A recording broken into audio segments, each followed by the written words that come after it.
ou un Tunisien non juif.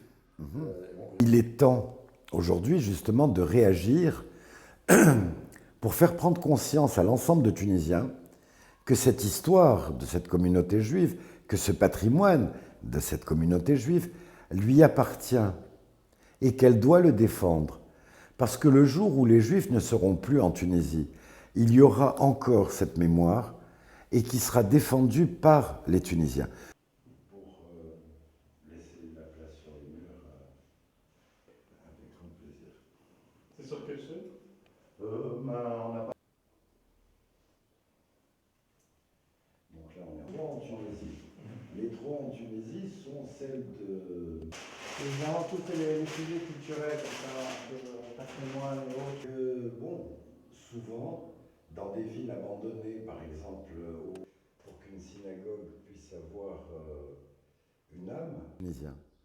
C'est une famille de joailliers andalous qui s'est installée. Lorsque le cinéma Rex ouvrait ses portes gratuitement à tous les enfants de la ville pour Pourim, pour Noël et pour l'Aïd, on s'en foutait de savoir qui était qui.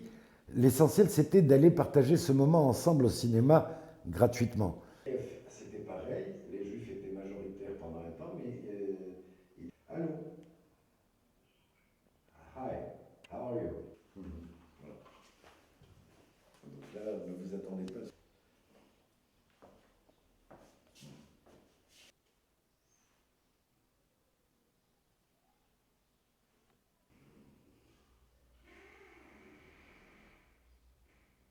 L'année dernière, on avait fait une très belle exposition et une série de conférences sur les normes alimentaires dans le judaïsme, mais en faisant un comparatif avec les normes alimentaires dans l'islam, donc le kasher et le halal.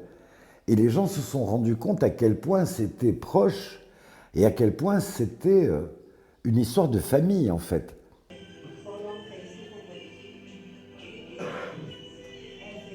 Combien de langues tu parles? Mais en livre, on ne prend pas un pourcentage en liquide. C'est-à-dire, il t'édite le livre. No problem. C'est très important. Maintenant, on a beaucoup de problèmes pour sortir.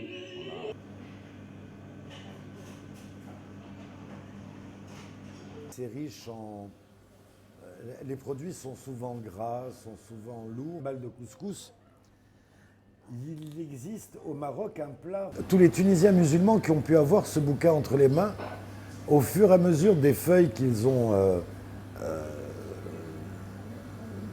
ont vu passer, disaient tiens mais ça ma mère le fait, ça ma grand-mère le faisait, ça. Donc finalement c'est la même cuisine.